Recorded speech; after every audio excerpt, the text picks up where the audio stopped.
It is Chew Quieter. We are back, and Armando seems to be in one of those moods right now because he went through a series of pokings and proddings and just does not feel Oh, well. everything's been going on, but it is what it is. I did first round of allergy cluster.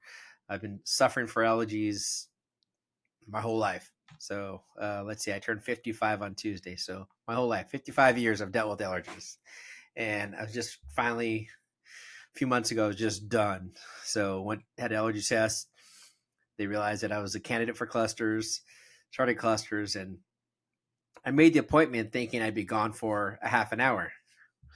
Well, I get there and the lady who administers the shot says, "Yeah, you're going to be here for your first shot. Then we wait a half an hour, and then you have three more rounds after that, Oh fuck! and then each one's a half an hour between." I was like, "What? I didn't plan for this," but I was already in there. It's already happening. So you go in, three shots first round. Go wait a half an hour. Make sure that you're not having any adverse reaction. Next round comes through, another three shots. Wait 30 minutes to sit there and doodle on your phone, whatever the hell you want to do. Go back. Any reaction? No. Okay, let's go to the third round. Same thing. 4 rounds of this shit. And then a half an hour after to make sure that you don't fall over in the freaking lobby. And then they let you go home. But the odd thing is they make you take allergy pills before you go in there. So I had to take a Zyrtec and a Zytol and a Pepsid. Is that just Um, to see exactly your baseline with that sort of pill? no, I think it's just in case you have any adverse reaction, you have some sort of backup in your system to. So all they're doing is they're injecting you with different stuff that they tested me to be allergic to. It's like pollen. So trees, yeah, tree. It's all environment and nature shit that I'm allergic to. Like heavily on grasses and trees, and most of the stuff that's in Arizona now, I'm very allergic to. So it's basically all that they're putting in you, but then they make you take the Zyrtec and that Zytol to kind of calm it, and then they give you the Pepsid to calm your stomach in case you have a stomach reaction. But I came home and I'm sitting at my desk and I'm sitting there and I'm typing, and I got like 3 letters in, and I'm like, what was I typing? Where was I at? And I'm sitting there going, why can't I think? And then I was just, okay, I'm just done. I go and sit on my bed, and I'm sitting there and I'm answering email, and I'm doing the same thing. I'm like, I got to just stop. I just can't do this. I can't do this. I sat in bed, I laid down, and I was out for like 3 hours. God damn. Uh, the groomer came for the dog. I missed her text. I missed her call. Finally, she's pounding on the front door, and I heard the front door open. I'm like, oh, and I'm like half asleep, and I walked out and took the dog out. And then I had an appointment with the guy. We're building a wall because I'm the new Trump. We build walls around here because walls fucking work. And then the guy for the wall was coming at 3 o'clock. Totally missed him. I woke up like 3:45, and he's like, "Hey, you said you're going to be around." I'm like, "Yeah, I'm here. My truck's here. I just passed out, dude. Sorry." So he waited. Luckily, he waited, and then he was measuring and stuff like that. I went out there, met with him, but I was just like, and then 8 o'clock that night, I was out, and I slept from 8 p.m. to 4 a.m. Damn. Yeah, so yeah, I kicked my butt. So did they So advise you like, hey, you might want to bring a fruit roll up or some corn nuts or pudding pack or something like that, so you can at least have some substance with these pill or these shots and everything else? no, I was under the impression that I was going for one round, and then because I have to do it again next week. Oh my So I have god. 5 weeks of this. I have 5 weeks of this cluster. So I'm like, maybe the morning isn't the good thing. Maybe I'm gonna change my till the afternoon, late in the afternoon, just in case I'm feeling like this. I just go to bed. At least now you know. Be done. At least now you know you could take a cooler with some beers and other shit. Yeah, I just go back to the truck, sit in the truck for 20 minutes. Yeah.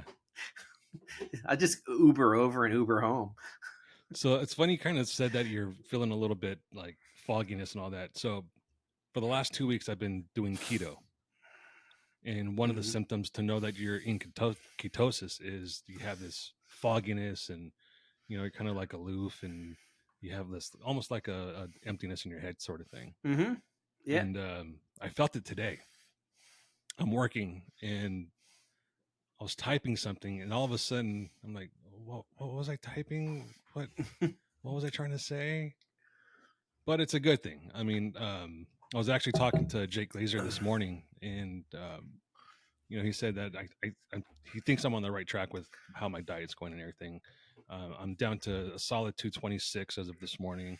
I have more muscle Nice. mass. I've been after we had him on, and he said that he gets up at 4:30 in the morning to go to the gym. I was like, you know what? I should probably start doing that too. So I have. I've been starting. I started to go at 4:30. I started waking up at 4:30, not going at 4:30, but I've been at the gym at 5 a.m. Yeah. I do a half hour of stationary bike with intervals, and after that, I do an hour of weightlifting. So I have seen quite a bit of change in my body. Much of my man boobs are gone. I'm seeing it in my shoulders a little bit. My biceps and my triceps back here have been like super tight. So I think that's gonna help my golf swing. More clubhead speed. Or more slicing speed. One Oh of the God, two. don't say that. Yeah, uh, I'm kind of happy I talked with him this morning because I was feeling frustrated, thinking that I wasn't really losing the weight that I should. But he made sense of it. Like, hey, muscle weighs more than fat. You're gonna see more gain than you are gonna see loss. So if you're seeing Yeah. loss, it's a good thing. But you're also gonna see gain over time, and stop weighing yourself every fucking week. Yeah. Yeah. Yeah. If you're seeing results, stop weighing. If you're noticing, hey, what's that right there? That's a muscle that I haven't seen in 10 years. Then you're on the right track. But I'm also happy that my cardio my cardio is getting better. My endurance is getting better. Before everything started, I was not doing well with endurance. The last trip that I was on to film, we were on Black Bear Pass in Colorado, and there was a couple of guys that were a little too scared to drive their rig down a certain section of that trail, and asked me to drive it down since I have experience. So I stopped filming. I jump in their rig. I drive it down to the switchback, and I hike back up to the rest of the rigs and start filming again. And I had to do that 3 times. Is that for American Crawler? No, it was for a different event. Johan Cardenas owns Oh yeah, Johans, yeah. Go Mammoth. Yeah. It was a Go Mammoth Overland Adventure. Okay. Sweet. And by the 3rd time, I was just like, guys, I can't do this anymore. I'm sucking wind, and there is no oxygen up here. Yeah, it's tough for even up there. Like up at that elevation for me, mainly being asthmatic for me and overweight. I mean, just getting out of the vehicle and walking over to 100 yards and back, I'm sitting going. But I'm a flatlander. I mean, I live at 1,500 elevation. You give me at 10,000 feet, and I'm out. You give me 7,000 feet, and I'm out. Well, when we did the Onyx, the first year, Diesel was with us, and we were at about 10,000 feet, and he was like, "Oh my God, I'm feeling lightheaded." And I'm like, "Yeah, you probably haven't acclimated to this elevation yet." Mm-hmm. And at the time, I was living in Colorado, so I was acclimated to. You were living at 7, so you're fine. Yeah. Or 555. Mm-hmm. Yeah, so it's better that way. But yeah, he's at 0. Mm-hmm. But maybe 100. But that trip, when I was on Black Bear, I was already living in Tennessee. So I think my acclimation, I guess, I don't know how else you would say it, I was acclimated to Tennessee elevation because I was living here for so long already. So I didn't reacclimate myself when we got there. I was just like, I've been here before. I'll be fine. I don't need it. And Yeah. boy, was I wrong. Yeah. I was sucking on oxygen bottles. I had to take some liquid IVs, and Oh, geez. yeah, I was hurting bad. Yeah, It's rough. When we did the elevator event experience last year in Colorado, Jose one day just blacked out, and he was just out. I mean, he was in the truck. He was vomiting, and he had elevation sickness. He was up and walking around trying to film, run around. And he was trying to do too much, and it caught up to him and knocked him on his ass. He knocked him on his ass. He was in the truck, and I'm like, throw up out the window. Don't throw up in my fucking truck, motherfucker. Don't throw up in my truck. So we got him back to camp, and he got in his cot. It was probably 6 o'clock. He was done till the next morning. And the next morning it was still kind of laggy, and he pushed through it, but it was pretty bad. We weren't sure if we had to get him to a hospital or what. And we were getting cans of oxygen and everything we can imagine to get into him, fluids and Gatorades we had, Pedialytes. Was he the only camera guy for that trip? No, he was the only video guy on that trip. Okay. So we had his friend Josh offered go-kart, and then one of Josh's buddies were doing stills and running drone. So as someone that does filming stuff with video, I've been in that situation before, and I am pretty sure, I'm almost 100% positive he felt more bad about not being able to film than he felt physically. Oh yeah. The next day it was just like, and he was like trying to go. I'm like, dude, slow down. I'll drive you up here. I'll wait around the corner. I'll come back and get you when everyone passes. You don't need to be running up and down shit. I can back up the truck. It's easy. Well, that's the mentality that we have, is that we feel that we need to hurry up and do stuff because you want to get the shot. You want to make sure you're getting the shot, and that's what you're there for. You're there for the job, and yeah, 100%. He was feeling that. I know he was, and he was like, even after, he's like, "I'm so sorry, dude. I think I let you guys down." I go, "Dude, you're fine. Just keep going. We have more days. We'll pick it up. We'll pick it up. We got what we needed." A lot of times it's self-sacrifice for the shot. I mean, you've seen me before in the wedge in Moab, laying in the wedge while vehicles are driving over me, just so I can get that rolling shot of the undercarriage. Yeah. I put myself in situations where I knew it was dangerous, but I was like, this is going to be a good fucking shot. Yeah. And that's what you're going to do. So it's all good, but yeah, you can just get there. We took the kid to NAU for the tour a couple weeks ago. NAU's at 7,100 feet elevation in Flagstaff, or 6,100 somewhere there. But it's high for a lowlander, and we're walking around campus, and I'm going, and then the presentation goes, yeah, everyone comes up here. The Olympic team trains up here. We have this training facility that's funded by all this money. All these teams go out there and practice on their facilities and use their facilities for training, because you can't get that good of training anywhere else except for elevation.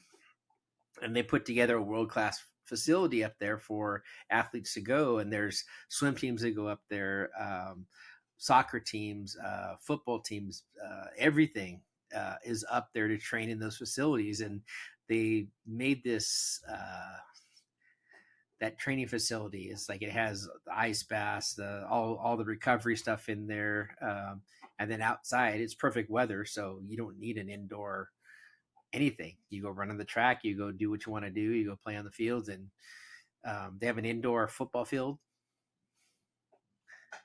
because it snows a lot up there. But yeah, it's just walking around trying to get my lunch in their giant cafeteria. Walking upstairs, I went, I'm gonna die getting lunch. What the fuck? I need to put this Jello back. Yeah. So I guess I don't know. I need to apologize to you about something. What's that? I haven't checked my Instagram in forever, and I saw you've been sending me messages. That's just shit that I get forwarded from Tanner and Clanton and. I don't use Instagram anymore. It turned into a variation of TikTok or YouTube or something like that. Yeah, it's no longer. well, photos. hopefully, the new thing now is they're going back to photos. Are Like, they? I think they're feeling that the TikTok era is fading now. So now they're weighing more on photos again. So So that hopefully would we make get me away happy. from stupid videos. Yeah, get rid of these stupid and it's terrible. It's like you see a video and then the next one is just someone else doing the same video or the same skit. And like this is you wouldn't go to a comedy club and then a black comedian with a sketch and then a white comedian doing the same sketch and going, wait a minute, that's not any different. It's not any funnier. Unless it's Carlos Mencia. It's not any less funny. Well, then that happens. You've heard of that story, right? About Carlos Mencia. Yeah, him stealing. Everyone's Yeah, bits. there's always this thing of stealing. I mean, there's always this. Whatever, I don't know, but yeah. So I mean, it doesn't change from one person saying it to the next. Here's what I want. Come up with something original. If they go back to photo only, I would like them, and hope that they do this. I would like them to get rid of photo filters. It is fucking ridiculous that I'm okay. Look at, I understand, ladies, you have bad skin and you want to use these filters to hide your pock marks and your acne and all of that. I get it, but let's be honest. When you have your boyfriend or your husband in these photos with you, they look, and you see his ugly ass. They look fucking ridiculous, and he's all filtered too. And he's all filtered too. Wait a minute, I'm looking. Do I have a filter on? All of a sudden, it looks like he's got mascara on. He's got compact and powder and all of his shit on his face, and it's fucking dumb. Be proud of who you are. You always these women are always proud or gloating how they're independent and they don't need anyone for this, and they're proud of who they are. But yet they put on fucking photo filters to hide their ugliness. Not saying that they're ugly, but the part that they think they're ugly about. Yeah. Like, show your freckles. Come on. Yeah, stop it. Put a couple of wrinkles out there. See the wrinkles? The wrinkles are there. They exist. They're fine. Everything's fine. And it also goes back to guys like us. We have gray. We have gray in our beards, right? So. Oh wait. We gotta come back to that one. Okay. What? Because I'm throwing fucking Diesel under the bus. He just posted some pictures. He's got a black ass beard. That's what I was going to talk about. That's exactly what I was going to talk about. Fucking Diesel. Fuck you. Fucking putting shoe wax. Grecian. She's putting fucking Grecian. Quit Grecianing your shit. It's like he's putting black shoe polish in his beard. I'm like, come on, man. You don't need to do that. Diesel. Everyone knows how old you are. Yeah, you're old as fuck. Enjoy it. Yeah, you got gray on here up on top, and then you got a big old jet black beard. It's like, come on, You're not fooling anyone, Diesel. Stop that shit. I love you, man, but fucking shit. Sorry, D, but you had to get it. He deserves it. If I knew he had time, I'd call him right now and bring him on just so we can clown him and talk shit and be like, you know what, Diesel. In fact, Diesel, if you're looking at this tomorrow, we want you to just clean shave. You could leave your top of your head and everything else. Just clean shave, mustache, beard, and everything, and start over, please. Please start over. You look fucking ridiculous. I love you, but you look fucking ridiculous. Yeah. Guys, other guys too. Other guys, all guys. Don't do that. Don't do that. It's like we've known you for 30 years, and all of a sudden you go to the eye doctor and you come home with blue contacts, and we know that you've had brown eyes for 30 fucking something years that I've known you. Stop it. You don't need to do that. Yeah, enjoy it. We're at the store the other day, and some lady like stops me, and I thought she was gonna be like begging us, and she's like, I just want to let you know, and I don't want to be disrespectful, and Kim's with me, so I don't want to be disrespectful to you, but your husband's beard is gorgeous. Is he part black? And I missed the fucking opportunity to go for the waist down only, and I fucking missed it. The one time, and I forget to fucking do it. Uh, you know, So. sometimes you have these punch bags in your head that you store in them, and they're so far back in your head you forget. It's been there since I was 9. How did I miss the opportunity? The one opportunity I had, I missed it. I remember a friend of mine. We were all just kind of around somewhere. I think it was actually one of the Onyx trips, and I think it was Diesel. To be honest with you, we're all just kind of that banter back and forth, and someone said something about Diesel having a tic tac sized dick, and he's like, "That's why your mom's breath smells so good." Yeah, you stored those, and you know them, and they're there, and you got to let them go when they're presented. And I totally just let it go. Like, fuck. But you wish you could go back in time. And Yes. Like 30 minutes after we were like walking the car, I'm like shaking my head and like all pissed off. Kim's like, "What's wrong?" I'm like, I can't believe I just missed that up there. She's like, "You're still on that? You're still on that?" Because I brought it up like 2 minutes after the lady walked in. I'm like, "Oh, I should have went with the fucking waist down." She's like, "What?" And I go, "I'm black for the waist down." She's like, "Oh, geez, you're fucking ridiculous." And I go, "Yes, I know." I go, "That's what it's there for." Yeah, she doesn't understand. And then like 30 minutes later, I was like driving. I was pissed off. She's like, "What's wrong with you?" And we go, she's like, "Really? There's still fucking the waist down." I go, "Yes." Fuck. It's like that Seinfeld episode where George was had the same comeback, and he was like, "Oh, I should have said this," and he was on his way home. He's like, "Should have said this." So he goes back to work and he schedules a meeting just so he can roast the guy. So he starts to roast the guy, and the guy hit him back even harder with another line, and he was just like, "Ugh." So he thinks of another comeback, and turns out he's like, "Well, I had sex with your wife." And someone leans over to him and is like, "His wife is in a coma." Donk. Ugh. Yeah. Yeah. So yeah, that was the low light of my my weekend last weekend. But the highlight was, all right, here it comes. Mm. I was convinced to jump off of my high horse and jump up back on the bandwagon. So we watched baseball. Oh. And only because they swept the Dodgers did I actually watch again. Uh-huh.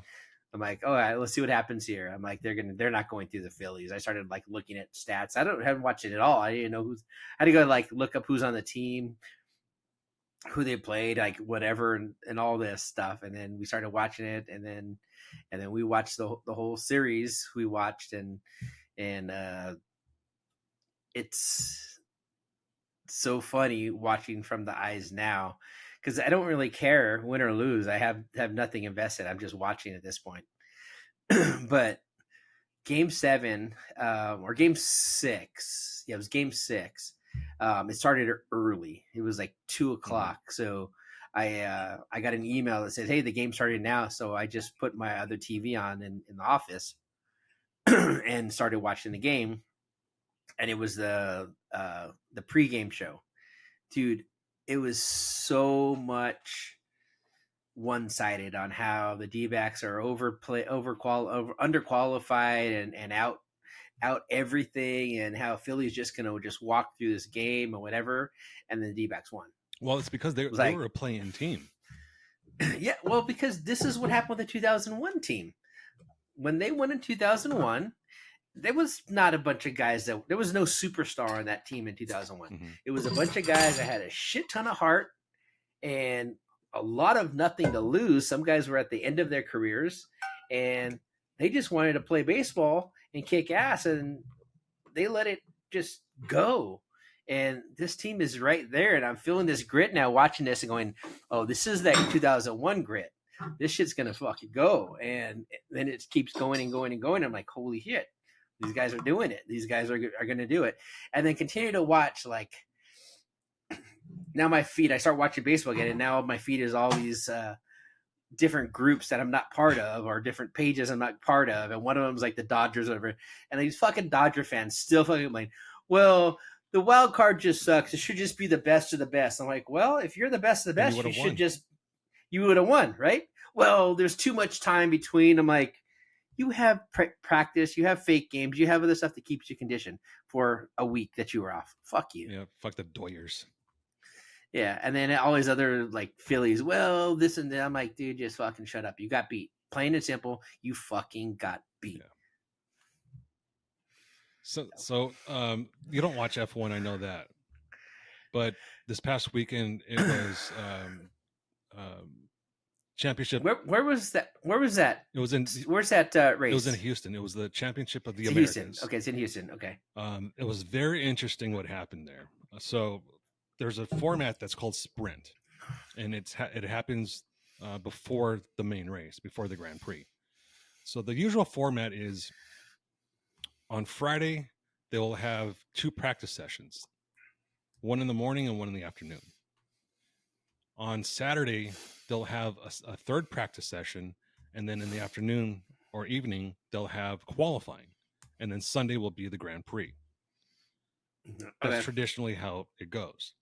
The sprint format is they will have one practice on Friday, and then they'll have what the qualifying for the Sunday race that same afternoon.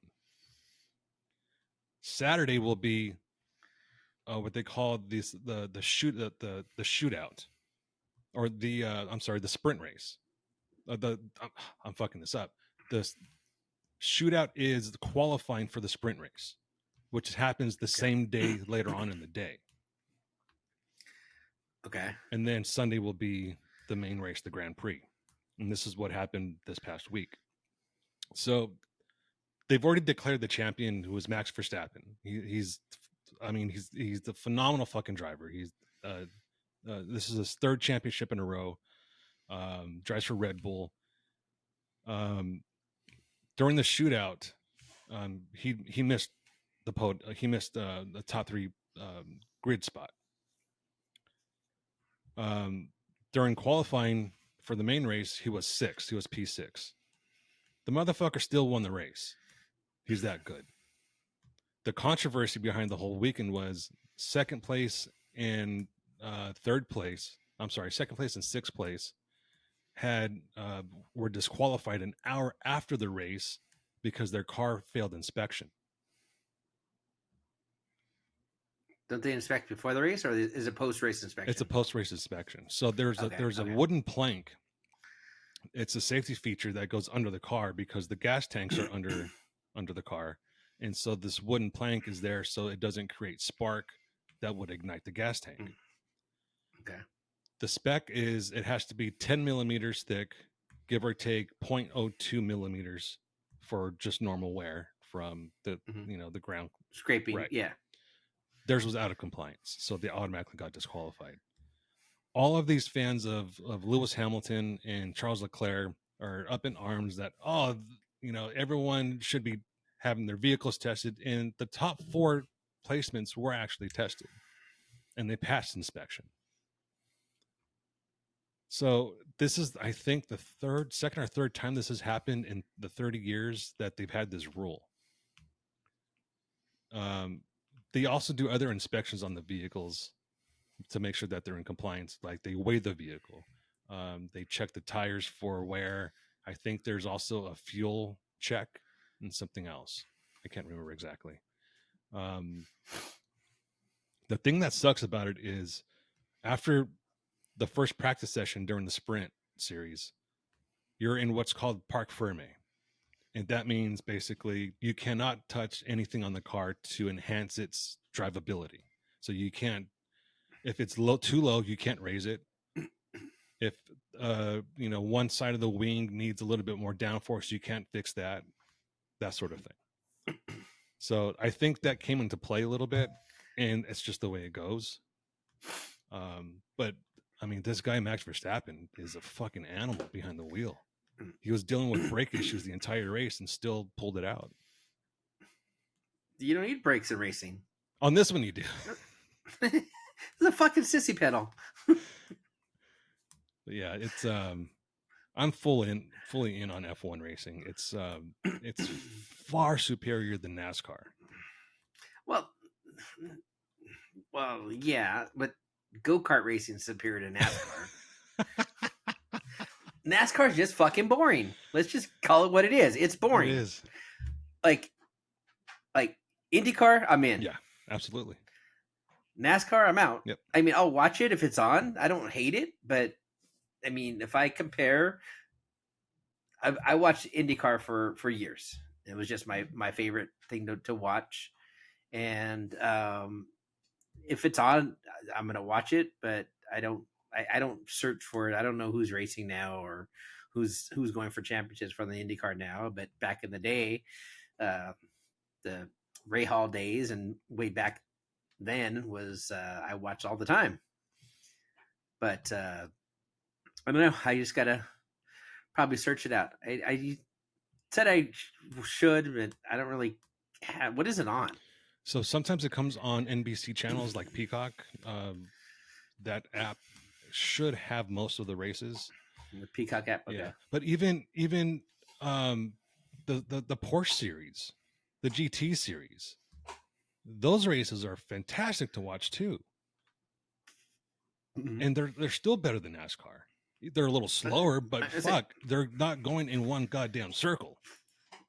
It's not just a bunch of left turns. Yeah. I don't know how anyone can just sit there for 2 hours like, oh yeah, here we go again. He's coming right back around. Oh, there he goes again. He's coming right back around. Oh, there he goes again. He's coming right back around.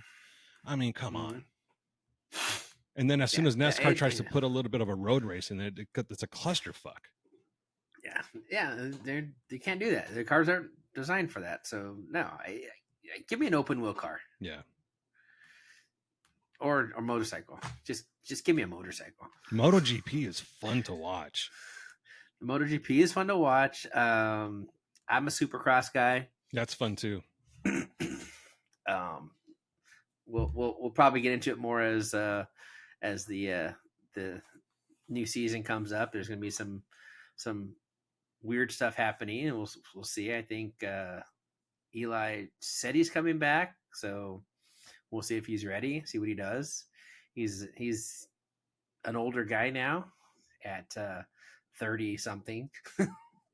He's an older guy on a bike and was winning a championship and was poised to take it all and broke his Achilles.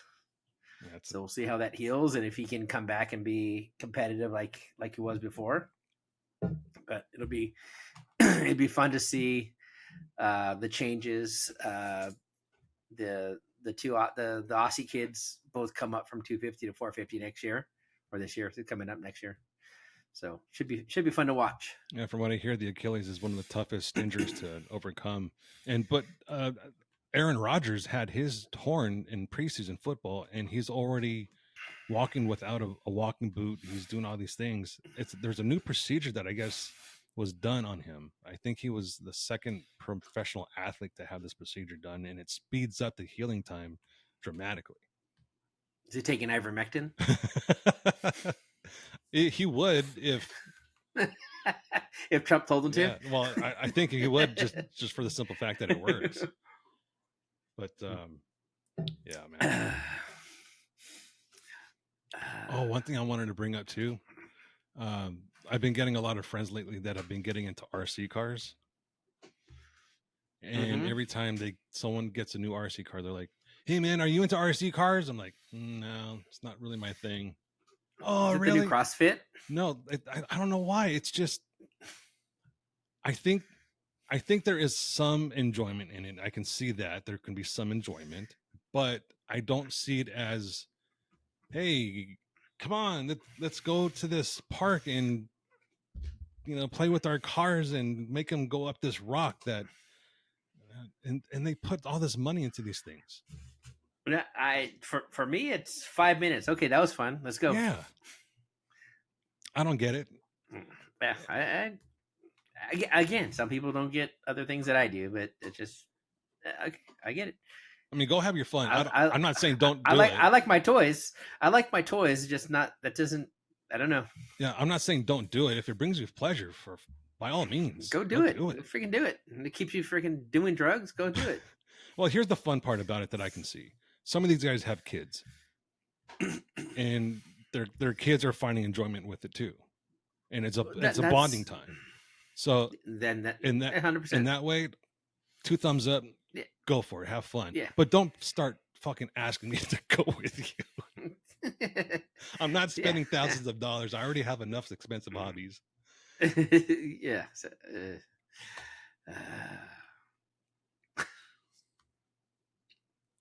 God love them. Oh yeah. I got a friend request from someone the other day, and it's becoming a trend. When I scan their profile, it'll say that they're a digital creator. Yes. Have you noticed this? Yes. Big time on LinkedIn. It's been a lot of marketing and creators and stuff like that, trying to become associates on LinkedIn. So I look into these guys and see, okay, what are you creating? And it looks like it's mostly just TikTok and Instagram videos. Yeah.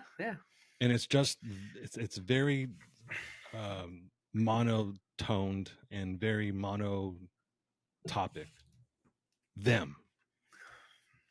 Yeah. Oh yeah. That's not being a digital creator. That's being there's no creativity there. It's just you're creating content. There's nothing creative about it. It's content. You're videotaping content creator. You're videotaping yourself doing a little fucking dance. You're videotaping yourself pointing out a wheel. And why does everyone's thumbnail always like with their mouth open?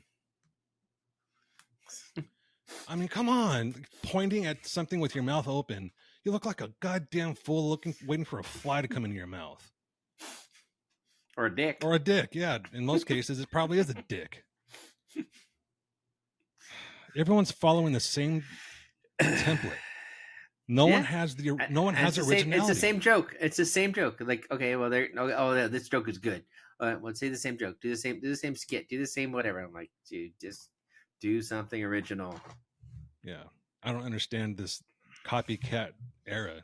It's just it's like someone got one of those. Do you remember when you were younger? You had those books that you'd find maybe at Spencer's, 100 dirty jokes. Yes. 100 dirtiest jokes. I had a few. Yeah, I had a stack of them. Like, it's someone like got one of those from the 80s, and it was like they're like, oh, look at this joke. This joke's funny, and there's like this becomes a TikTok, or it becomes a reel or a story, whatever the hell is. I don't watch TikTok, so I don't really know. I get sent some funny things, and I pass them along to the friends, but I don't watch reels or anything. I can get something passed to me, and I pass it along to my friends, and I think it makes sense to friends. Mm-hmm. There are people I have a few people that just like, I don't really know who they are. I know of them. I know who they are, but I don't really like.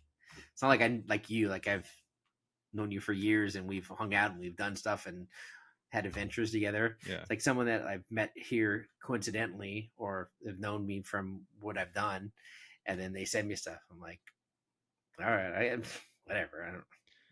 But some of them are funny, and I pass it along. I'm like, oh, this is a fucking Gabe. This goes to Gabe. I'm just tired of the whole, everyone trying to be the same thing this other guy was, and is trying to be the same thing that his neighbor is, and every chick is out there with her tits popping out, and hey, I'm looking for a sponsor. I need a sponsor for I need this part. I'm pretty much begging for shit. And it goes back to what, I don't know if you remember this or not, but back in the day, there used to be a lot of 4x4 groupies. I don't know if you ever experienced it or not, but I had a few try to, reel me in, and I was just not having it. I could see it right through them. I knew what they were about. I knew what they wanted.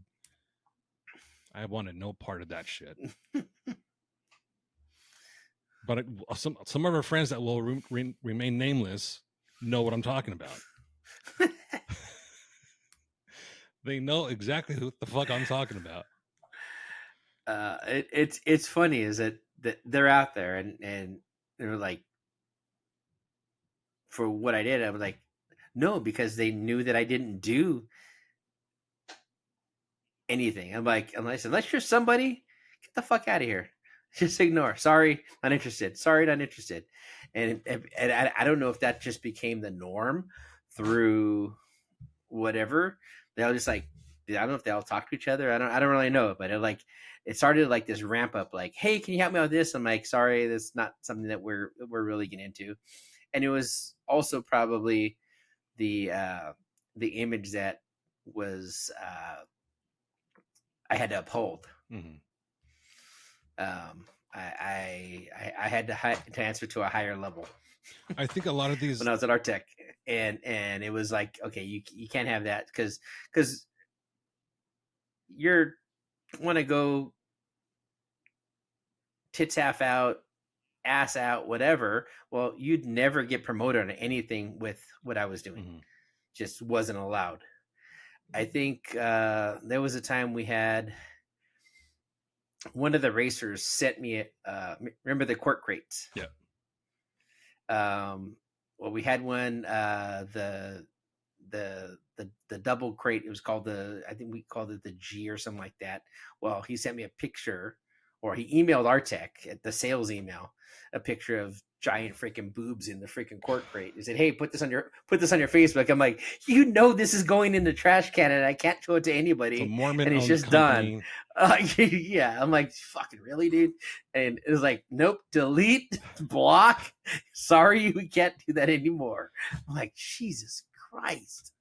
But it was that squeaky clean image that was there, and I think that was one of the reasons I was never hounded like that. Mm. And I hear these people like, oh yeah, I'm like, nah, I just go away. I think a lot of these females' egos are inflated because they, even if they're just decent looking, like, they're like a 5 butt. Oh, come on, say it. Well, I'm just saying, throw some names. Like they might be a 5, but because they show pictures of themselves in very tight things and doesn't then they look like they might be a 7. And then all of a sudden there's a guy that's, he doesn't get any from his wife, and all he does is look at Facebook all day, and he responds with, "Oh, you're so beautiful." Boom. There goes their ego. Oh yeah. And next thing you know, there's another guy that's down the street from that guy that also doesn't get any, and he's just jacking off the fucking nudie magazines and Pornhub. Looks at the same pictures like, "Oh my God, you're so beautiful."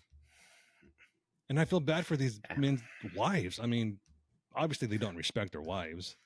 Well, even the men that aren't married, like, that's even worse. They seem worse. more aggressive. I mean, I feel bad for some of these girls that aren't trying to put themselves out like that are just posting regular photos and getting no action for just being. So I think Kate Atkinson is pure content, technical minded.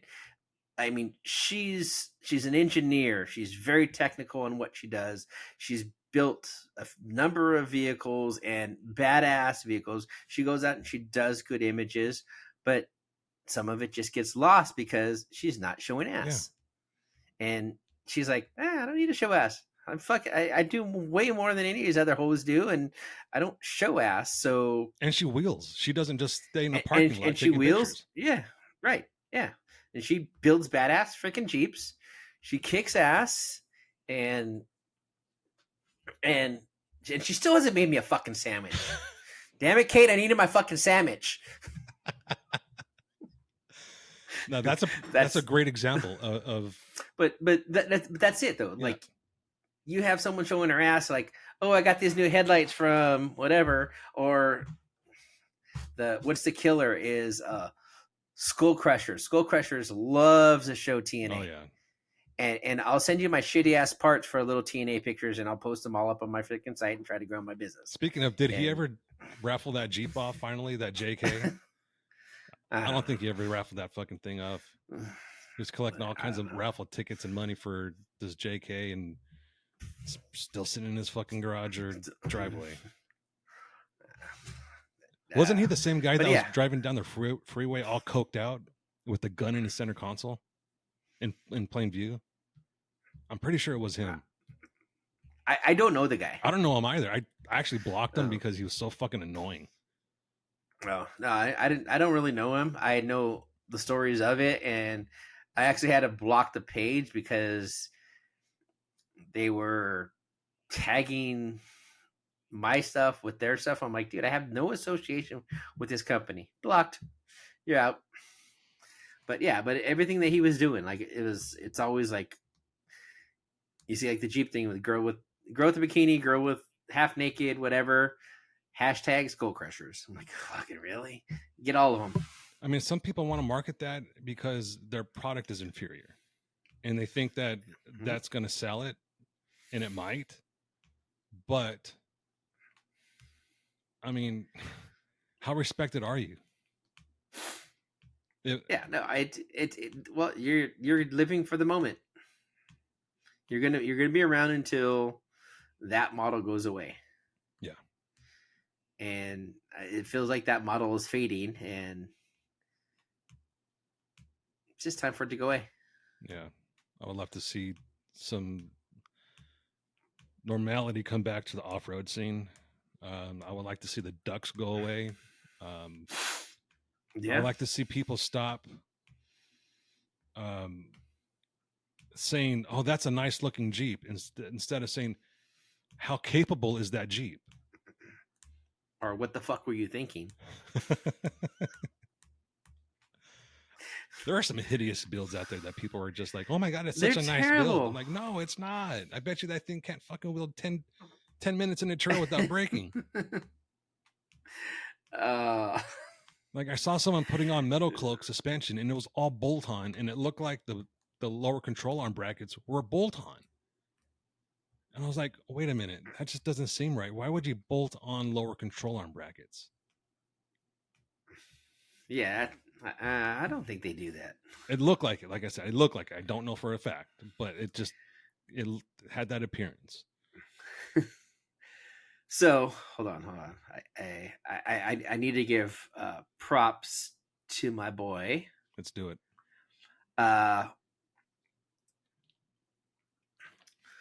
William Avendano out in Miami has a video going around lately. I know which one you're talking about. And it keeps popping up. Carnage Motorsports. So Carnage Motorsports out in Miami area. I think they're Doral. They might be Doral, Florida, just outside of Miami. Is that Duval? No, that's North Florida. No, Doral. It is Doral. It's out there in the suburbs of Miami, and he does some incredible builds. He's on that same thing. Fuck your duck. And then he's got the thing where what do you do with an angry grill, and he pulls it up, takes it off of a Jeep, and just smashes it up against the freaking side of the lift. Like, yeah, dude, that's what we need to get back to. This back to the Pirate 4x4 days. That's a shitty mod you put on your Jeep. We're gonna do it the right thing with it. We're gonna throw it away. I think we need to go back to the Pirate 4x4 day attitude. And just embarrass these motherfuckers out of the fucking Jeep world. They don't belong. They might think they do, but how do you belong in this Jeep world if all you do is go to a parking lot with a bunch of your goofy friends and trade ducks? Get a Civic. Get a Civic for that shit. Yeah. Civic people love you. Yeah. Get an Altima. At the fucking very least, get a Range Rover. Get an Xterra. Hey, let's not talk about the Range Rover, guys. Well, the old ones are very fucking sick. The new ones are not very capable, but they do pretty well. I mean, it depends on the terrain. They're not rock crawlers. I'm thinking about no, they're definitely not rock crawlers, but they're overlanders. Yeah, and you know what? Lately, the Overlander isn't that bad. I saw the other day, last week, 2 weeks ago maybe, one of the OG Nissan Pathfinders that had the solid front axle, and it was clean, like clean. I was like, oh my god, if I had the money, I would just offer this guy a couple grand right now for it. He probably has no idea how much it's worth. with a Forerunner. No, the Nissan Pathfinder. Pathfinder Yeah, had a solid axle front. they used to have a I solid thought they axle always front. had an IFS. No, Really? Mhm. Okay. I thought they were always the IFS. one of the first generation, I believe, had solid front axle. Okay. I don't think I know enough about a Nissan They did switch to IFS. IFS, but Yeah, just like the Forerunner. mhm. Yeah, they got gay. I would love a Forerunner, but I would never take it off road. It's just they're so comfortable. They look nice, but they're too goddamn expensive to do any other mods to, because you spent all your money on your goddamn Forerunner payment. Yeah, well, there's that. But shout out to the guys that are fixing up their Rams, making them overland rigs. I would have never thought of that rig to be an overland rig, and they look fucking sick. It's great. They look sick. It's great. Especially with the good suspension. Yeah, it for it to do, mine's getting there, but for what I did the first two Elevate experiences with the Ram, it's great, and I will, and Chambliss and Jose and Tanner, fuck you guys. I'm not building an overland. I'm building an underland rig, and I'm not putting a freaking rooftop tent on that shit. I'm not doing any of that shit. I'll sleep in the back seat like I have, and I'll wheel it and I'll drive it every day like normal. I'm not driving to freaking into the Walmart with a rooftop tent on the side of my truck. Fuck that. I think if I ever did a rooftop tent, I would make it so that it can come off very easily, because I don't want to be driving around with one. Exactly. I mean, it's you're gonna go overlanding 3-4 times a year at that, the max, and the rest of the. Dude, I don't even take my travel trailer out 4 times a year. Yeah, so. And why am I gonna go sleep in a tent? Having it on your rig 365 days a year for, maybe 12 days that you're gonna use it. It's just, I don't want to say it's silly, but it's silly. It's I can't do it. I mean, if I did it more often, maybe. If I went everywhere. So my brother just bought a Wrangler, and he has a Nobu trailer that's been in and out of the shop for the year that he's had it, and he's just frustrated. He's like, "Screw it, we're just going to take the rooftop tent. We're just going to go in the Jeep." So he came out to Off-Road Expo Pomona a couple weeks ago, and I took him around and showed him some of the cool guy stuff. Introduced him to some of the industry people, and kind of saw some things. So I think his eyes are open up on what's out there for him to go to. So he just has a rooftop tent on it, and he's like, "We're just going to take this. We're going to put springs on it that support this and do this, and forget about the trailer." But I know they'll use it twice a month, and that makes sense. I know for me, there's no way that I'm going to go sleep in a rooftop tent twice a month. Yeah. It's not going to happen. Especially a $17,000 tent and I'm seeing these camper shells that, like, it's a camper shell, but it lifts up and has storage and whatever. 17 grand. I'm like, that's crazy. 17 grand for a freaking camper shell. Fuck that. No, not doing that. No, there's no way. So, on Tuesday, our community, my subdivision, on their Facebook page, it's been up for a while, but they've had on their banner like a Happy Halloween thing going on. And one of the neighbors in our community made a post and said, "I don't appreciate this. This is offensive. I don't want to see this. You should take this down right now." But offensive for what reason? He gave no reason. He just thought it was offensive to him, and he did, because he's a grumpy old fuck. Yeah, he didn't want to see it. So people start replying to him, "Hey, it's just Halloween, man. Like, calm the fuck down." We've got probably 4 or 5 dozen houses decorated with Halloween shit, including mine. We have Halloween decorations out front, lights and all that shit. So, me being me, I replied to the motherfucker. And I used the quote from Candace, and I said, "Life is hard. Wear a helmet." And then I told him, "You're not as important as you think you are. Get over yourself."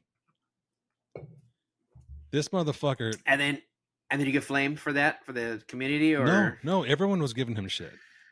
No. So he must have took special offense to what I told him, because he sends me an unsolicited DM, and all it says is "fuck you." So I was like, "Oh, okay." So I replied, "Nah, fuck you," with a happy face. And he starts going on and on about he's Christian and he doesn't appreciate Halloween stuff. I'm like, hold on a second. You're Christian, but you just sent me a message to go fuck off. It was fuck you, yeah. So I told Really? that's not very Christian like. He's like, who are you to judge me? I'm like, hey, I'm not judging. I'm just making an observation here. Yeah, you're the one that has a problem with shit. So he goes on and on. And I'm working, by the way. At this time, I'm working, so I'm not paying attention to my DMs. But the thing's going crazy. Bing, bing, bing, bing, bing, bing, bing. Sends me like all these messages, and he's getting pissed off because I'm not replying to him. And most of them are just like, "You have no idea. You don't know me. I served in the military. I should have every right to this opinion." Blah blah blah blah blah. So I was like, "Dude, you need therapy. You're unhinged." And that set him off. He said, "Don't let me catch you in the neighborhood. It's gonna be bad news." So I replied, "Oh, okay. You know what? Fuck around and find out." And that set him the fuck off. It got worse from there, huh? It got worse. He starts talking about he used to be spec ops, and then he takes a look at my profile page, obviously, so he can see what ammunition that he has. And of course, I have a picture of Bernie sitting in that chair, like at the inauguration, but I imposed it with that he's sitting on a stoop with the guys from the movie Boys in the Hood. So he automatically assumed that I was a Bernie Sanders supporter. So he's like, "I'm Republican. You're just here because blah blah blah and this and this and that. You're not even you're a what do you call me, a heathen." I was just like, "Dude, fucking chill out. I'm Republican too. You know, I vote Republican too." And he's like, "No, you don't. I do." I'm like, "No, you're a snowflake. You're a rhino. If you're claiming that you fought for this country for rights, you probably just fought for this country for your rights, not everyone else's rights." That set him off even more. Jesus. So he finally finished by saying something like, "Oh, I think I still have it. I blocked him because it was getting ridiculous." He actually made threats. Here it says, "Your words have consequences. This is not a threat. This is a promise." And I was like, "Well, you can huff and puff all you want, but you still won't blow my house down." So he actually also made a threat within the group page and said something very similar in the group page. So people. So it's not a community run page. It's just like a for the people. Someone started it. Yeah. For the residents. Yeah. Yeah, because we have one similar here, and it has no affiliation with the HOA or whatever. Right. It's just someone started it, and then we can talk shit about shit in the neighborhood. Right. So he made the threatening type post public to everyone, and that's when people started making police reports. So do we know where this guy lives? Oh shit! So we know who he is. So here's the funny thing, right? In some of his message to me, he's telling me that at least I was born here, assuming that because I'm brown skinned that I wasn't born here. And come to find out that he's also just renting this house here. He's not an owner. So one of my neighbors sends me a message like, "Hey, what the fuck is this guy's problem?" I'm like, "I don't know." And he's like, "So I'm getting messages from my other neighbors saying that he's sending them direct messages also with actual threats." There's a lesbian couple, and I guess he sent them a message about them being ungodly and God's going to strike them down because they're lesbian and this and that. I'm thinking to myself, this guy is seriously unhinged. Like he seriously needs help. Yeah. He needs some help. If he's there, then he needs some help. Yeah. So wife catches wind of what's going on. I tell her, yeah, he's threatening me too. And she's like, you need to make a police report. I'm like, fuck, I really don't want to, but she probably won't let this down until I do it. So I was like, fine. You know, at the very least, if he does come look for me, I have this police report to say, yeah, I shot him because he was already making threats. Yeah. So make the police report. And as the police are here, I guess one of my neighbors saw the patrol car in front of my house, and I get a message from them saying, hey, can you ask that cop to come to my house too? Because I would also like to make a police report. y'all, he said, come on here. Just the whole freaking neighborhood. Come on over. So it turns out there was a good 7 or 8 other residents in the neighborhood that filed police report against this guy. It's likely that he's going to be evicted. Yeah. I mean, he's a renter, so he doesn't have to stay here. Yeah. No, I think there should be bylaws about renters. You should look at it. So if you have renters, they have to follow code of conduct and not be disruptive to neighbors and look in your bylaws. I will. I scour those bylaws constantly because being in an HOA, and I know how to walk that line. I've been in an HOA for a lot of years now, 20 years now, 15, 18 years now. We've been in an HOA at some point or another. Mm-hmm. And the newest HOA is the best because the president of the HOA is just a fucking dickhead. And he will just spout stupid shit like in our community Facebook page. Mm-hmm. And he said something about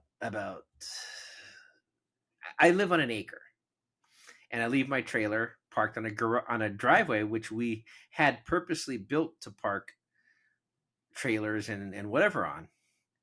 And well, you can't park there because HOA rules say this. I'm like, no, the HOA rules don't say anything about, they never did.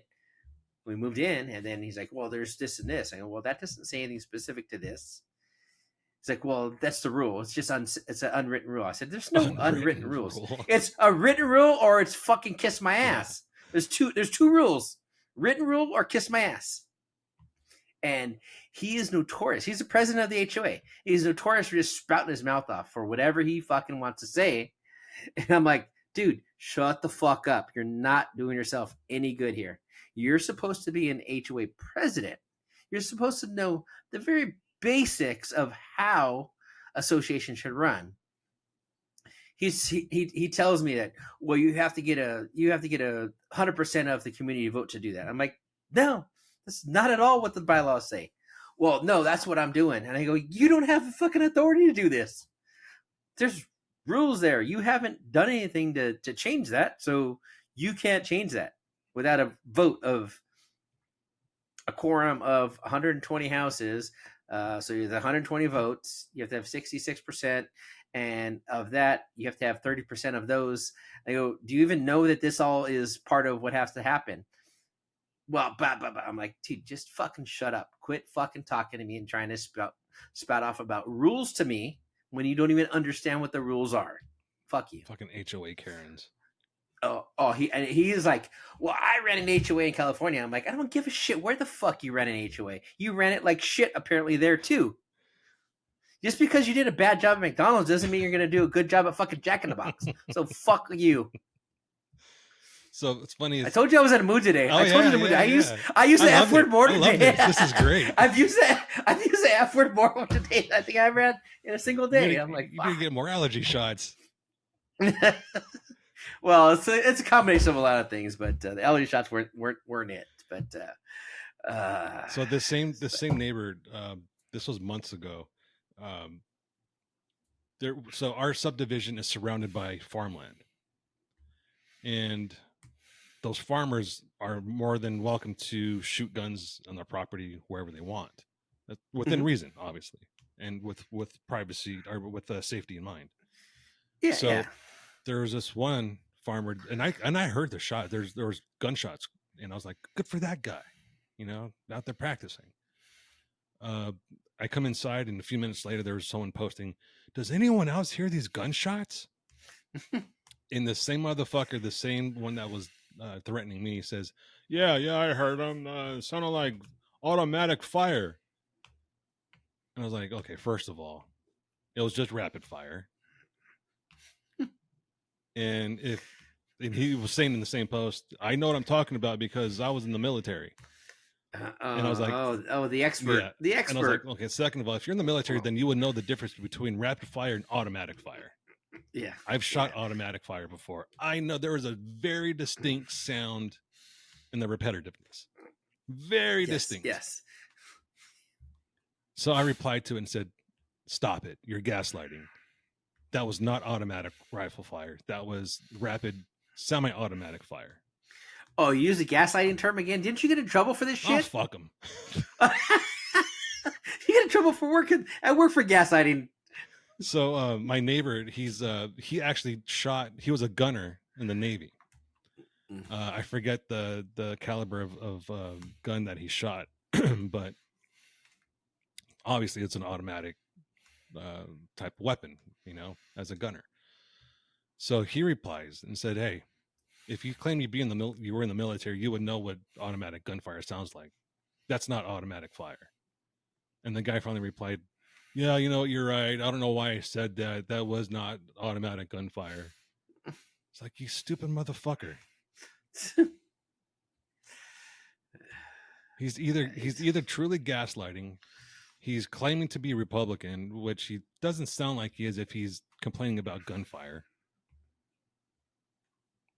Yeah, I don't know what this fucking guy's problem is, but I really hope he gets kicked out of that house, because the funny thing is, I also found out the owner of that house that he's renting is part of that community page on Facebook. So he saw all of his posts.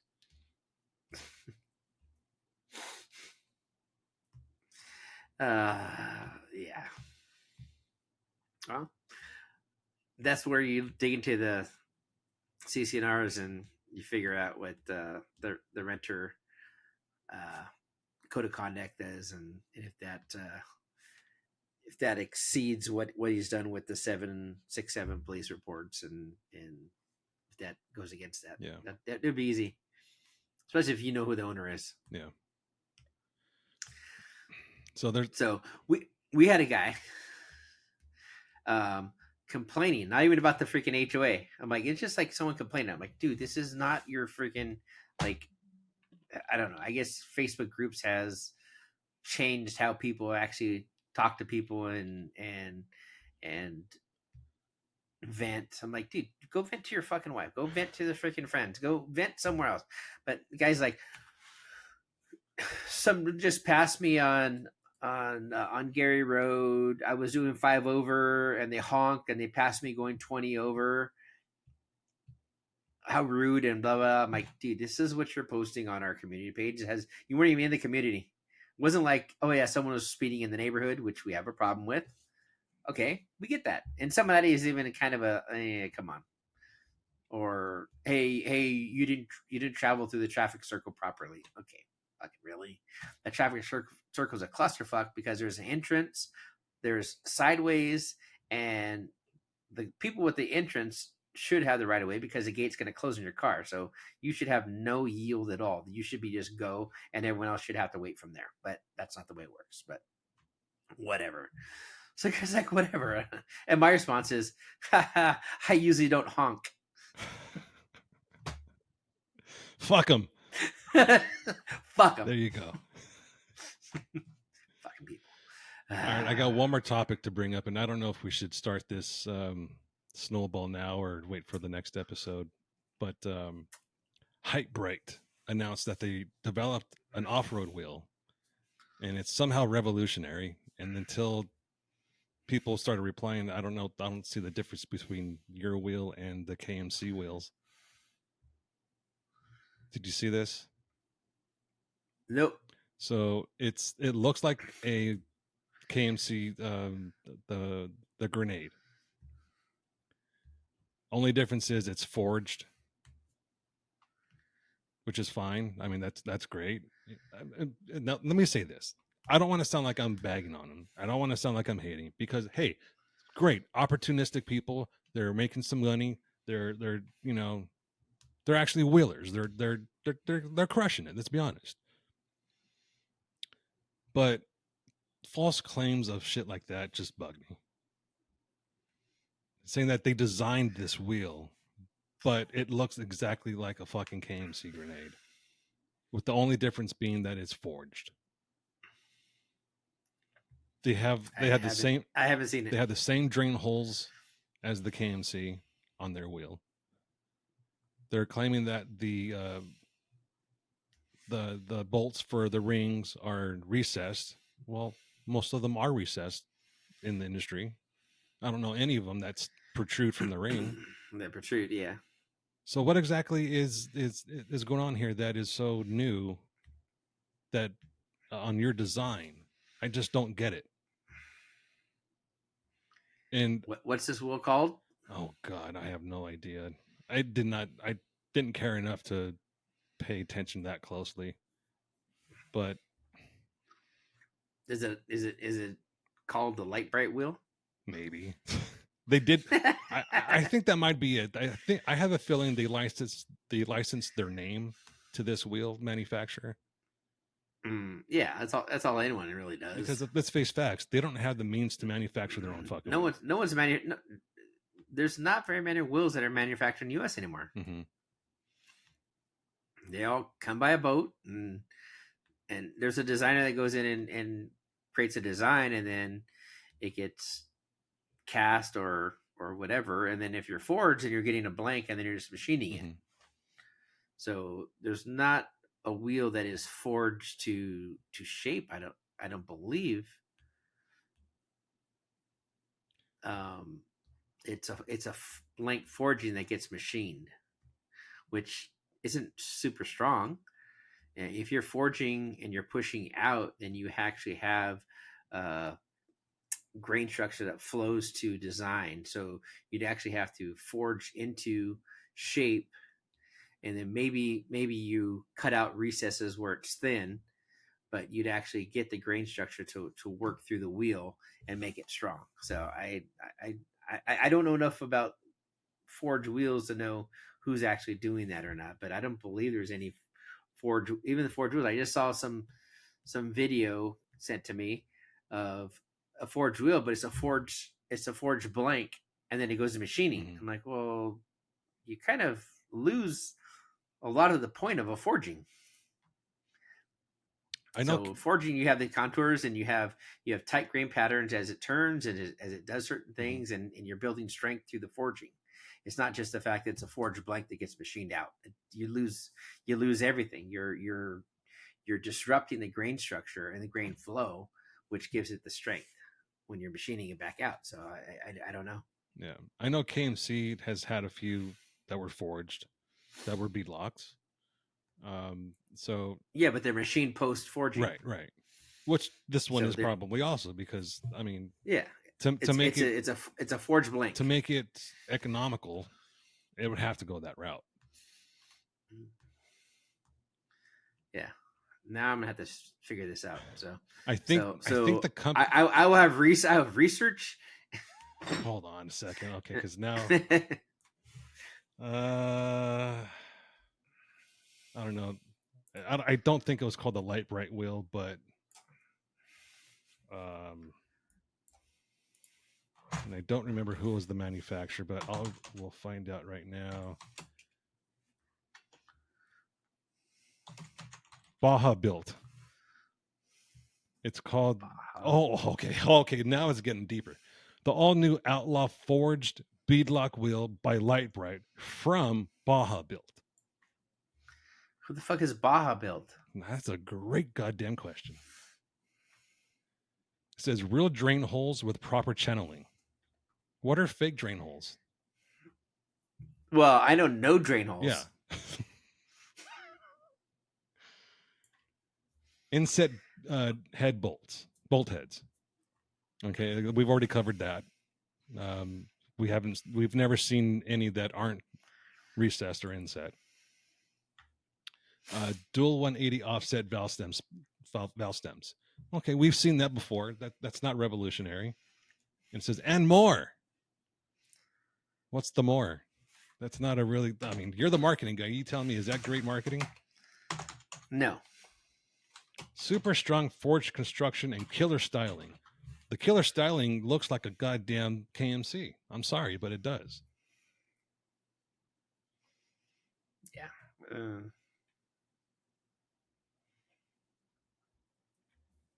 I don't really see anything else about it that this makes it. And of course, people are posting, "Oh my god, this is the most beautiful wheel."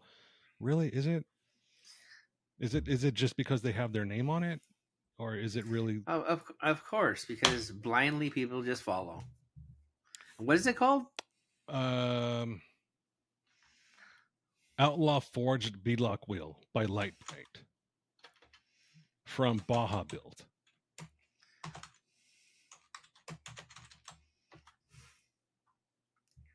So the wheel that I'm talking about that's forged from KMC is the Mesa.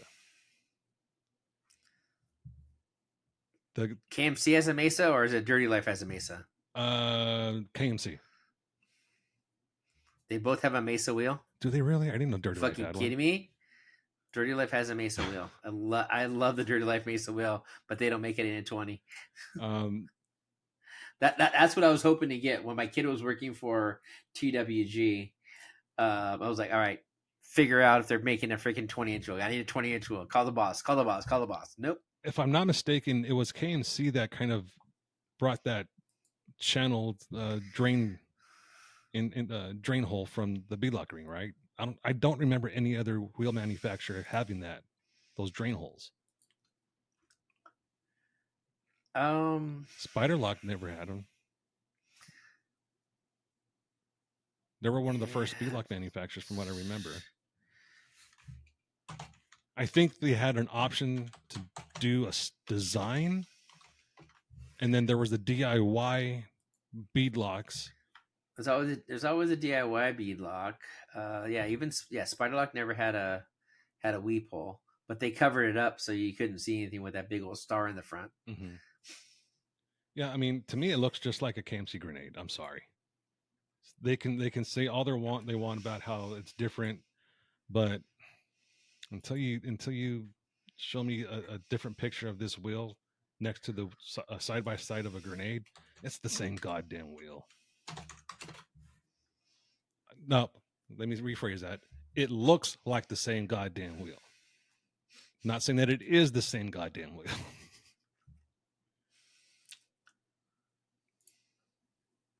I just I know people do this for money, and that's fine. Make your money. But like the saying goes, don't piss down my back and tell me it's raining. It's raining? We need rain over here, so maybe we should start pissing down people's backs. And I'm sure I'm probably gonna get hate for this.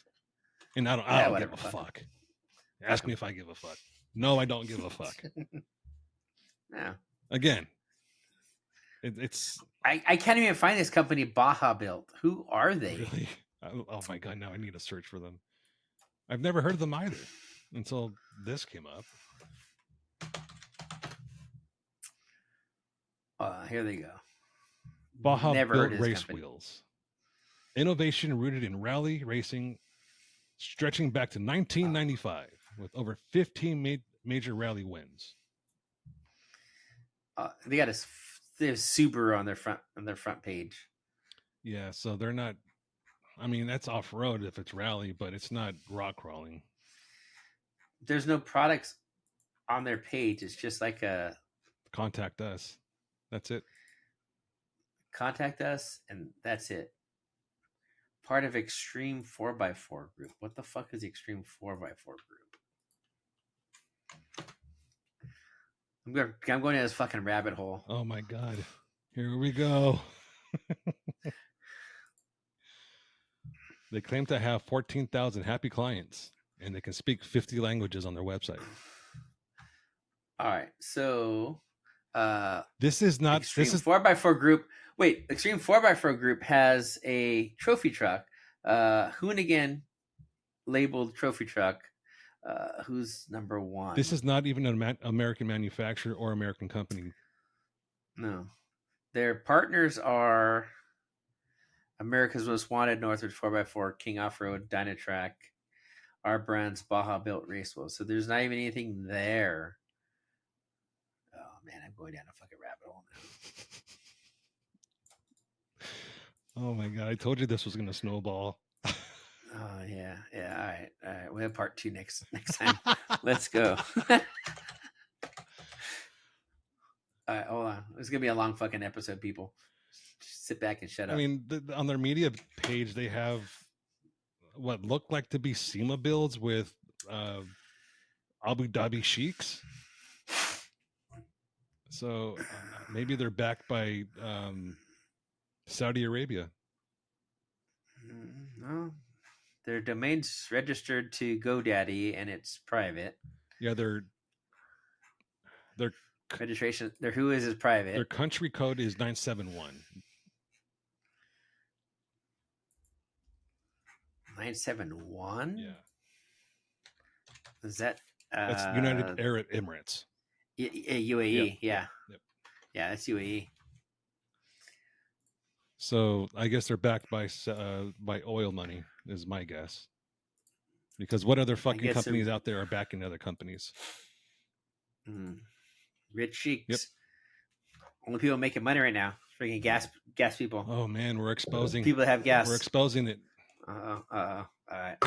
Maybe this is a rabbit hole I don't want to go down. All right. I'm out of beer now. Oh fuck. We got to decide to go more. Well, I think there's more questions than we have already provided answers, to be honest with you. And I don't believe we're going to find those answers just looking at a website of theirs. Well, a website has nothing. It literally has nothing.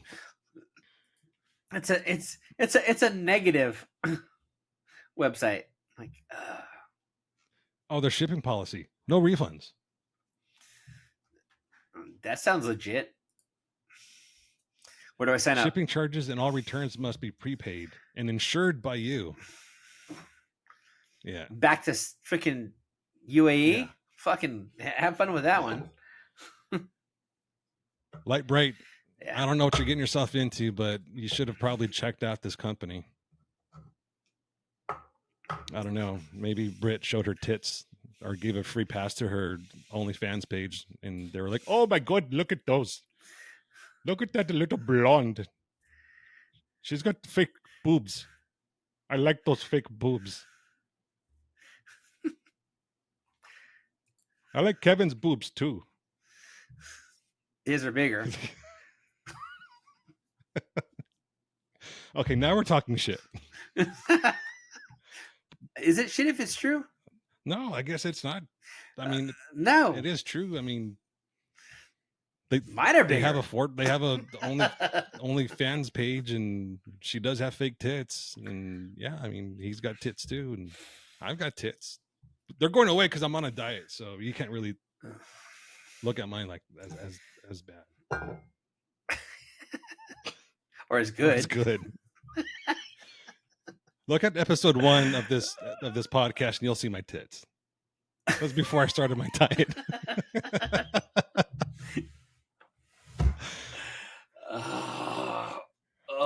We're gonna lose fans from this episode. No, we're not. 100% no, we're not. I guarantee you. Let's go back to some of the. This is going to be the viral freaking episode. Let's go back to some of these claims that they're making here. All right, I got to go grab a beer. Hold on. Well, Armando grabs a beer. I'm going to look a little bit deeper and see why these are so different. And again, I don't see any great difference. And I'm back. Man, that beer bitch was right there, wasn't she? The stupid dog doesn't know how to retrieve beers yet. Figured she'd be good for something sooner or later, but not beer. Okay, here's an admission. Someone says it's in the details. It's always in the details. The split spoke design has been around a while, though. Grenade was definitely not the first at the table. Well, no. BBS was, I believe. I think BBS had that split spoke design a long time ago. The 3-piece wheel. Yeah, you had. I mean, way back you've had 3-piece wheels. This OZ 3-piece wheels are not. There's nothing new. OZ Racing had the same design also. It was all part of that JDM. Probably early mid 80s. Where the JDM cars were starting to become more popular. I'm sure it didn't come from the JDM. I'm sure it came from some sort of IndyCar built wheel that they did a Ford Center and designed a wheel around it one off for an IndyCar or maybe even an F1 car. So let's go down that one. Yeah, I'm not seeing anything that is just blindingly different about this wheel. I mean, it's basically a forged grenade. That's what it is. If we're gonna be frank, it's a forged grenade. But again, them saying that there's differences, I don't know. And everyone's sucking their tits on this post that, oh my God, it's so beautiful. I need that wheel. Yeah. All right, I got to stop looking at this because, again, more questions than there's going to be answers.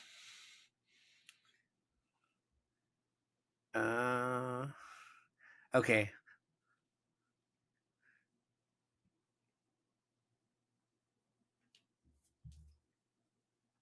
What do you see? Well, this is magnesium. The world of racing wheels was revolutionized in the 90s. However, when Italian-based OZ Group, founded in 1971 to produce car motorcycle wheels, proposed the use of forged magnesium alloy wheels to the Jordan Formula One team. So here we go. The leading forged wheel manufacturers are SMW Engineering, Russia, Washa Beam, and TWS Japan. All the most renowned manufacturers, including BBS and OZ, purchase blanks or finish wheels from these manufacturers. So, just like I said, essentially, it's OZ and BBS that way back. Like I said, growing up in the JDM era in the 80s, all my Asian friends that made me want to have a Celica when I was a lowered Celica when I was a senior in high school. That was like my dream car. The poor man's Supra. Well, there wasn't really a Supra yet. Then yeah, that's right. You didn't. Well, there was a Supra, but you weren't buying a Supra. Actually, I think by the time I graduated, the Supras were like becoming more refined. Actually, it was the poor man's 240SX rotary. What they were.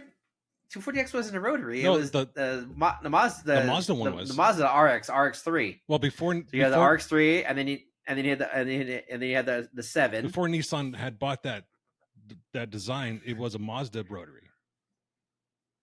I'm almost positive. I don't know. I don't know if Nissan used a rotary. I know the RX3 was like I said, growing up in that day, it was like if you had an RX3, that was the shit. But it might had a Mazda Datsun. Sorry, Datsun. It was Datsun. It was a Datsun. It was a Datsun. But they used they had rotary.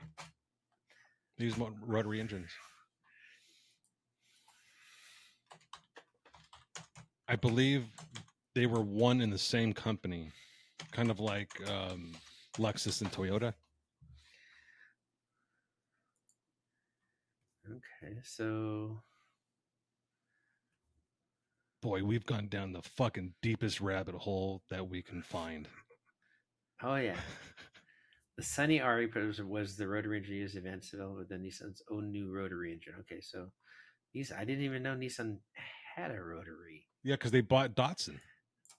The 200 SX available in 2-door hatchback, 3-door hatchback was originally intended to feature a rotary engine. The resulting RE unit production, causing both the Sunny 210 and Silvia S110 shared a chassis code with the Mazda Cosmo Sport 110S, the first Japanese production car to feature a rotary engine.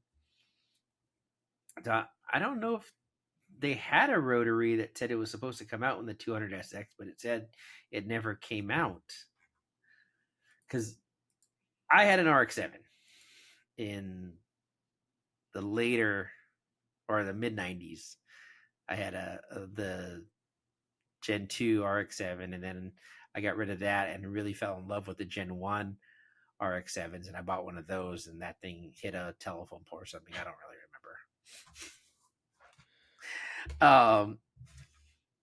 But those days are like, if I could have that Celica back, I'd love it. Or even a little older, like a 77 Celica hatchback. If I could find one that was in terrible condition, I would put an Ellis, maybe an LT into it. Really going down. Maybe an LT into it.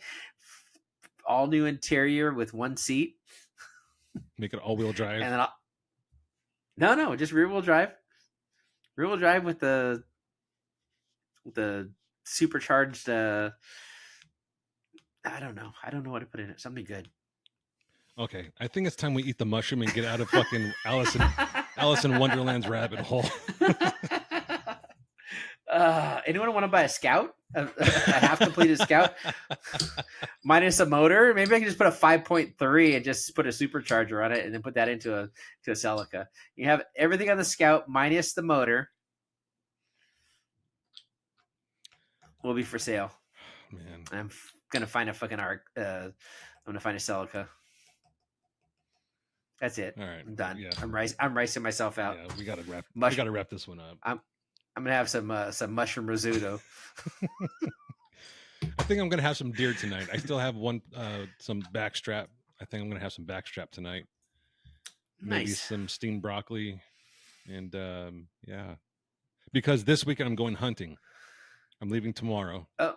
So it's gonna be rough.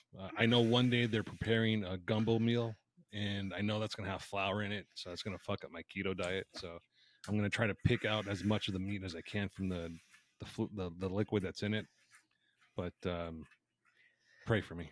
You can have a small amount of carbs and still retain ketosis. Yeah, I think it's 8 grams. So yeah, so that's the only thing you're worried about is one meal. Then I just eat it if it's delicious. Just eat it and just make sure you're not fucking around the rest of the way. We're gonna be hunting speckled belly in Arkansas. In Arkansas, who are you going with? I don't think you know him. His name was Mike Park. Him and his friends. You just drive it. You just drive out. It's about 5 hours from here. I was thinking like 7 hours, but it's 5 hours. I think it's about 45 minutes west of Memphis. Okay, yeah. So you're 3 hours. What are you? 4 hours of Memphis. Yeah, so about 5 hours. Okay, yeah, not too bad. Yeah. Cool. Well, have fun. Yeah. We're gonna do next episode Tuesday. Hopefully. Why? Well, because I get back Monday. Oh, let's do it Tuesday. It's my 55th birthday on Tuesday. Oh, then we have to do it. We have to do it. We have to do it on my birthday. Yeah, you're gonna have to line up bottles of vodka and yak and some other shit that it's gonna fuck you up. Just start making you cuss again like crazy. Just fucking crack it. Oh fuck! Is JP? Just go crack it. JP going over? I'll just be fucking naked. Just be fucking naked, fucking cracking. It's gonna be you, JP, and Jake. Just with the No, with no, the no, bottle no, with no, the no. nipple on top That's of the bottle. no. Me and Jake are the Kraken. JP is Screwball. Oh, that's right. That's right. That's right. Yeah. Yeah. Have fun with that. Maybe call Clanton over. Well, I maybe I should. He should come over. All right, JC, you're in. You're in. Yes. Well, I'll set up the camera system in the front room. We can go stools side by side. All right. Just make All right, JC, you're over Tuesday. You're hanging just out. make sure that you drinking cover your rum. balls or not. All right, folks. I guess that's it for today. We're yeah, we got to wrap this up. All right, guys. Until next week. See ya.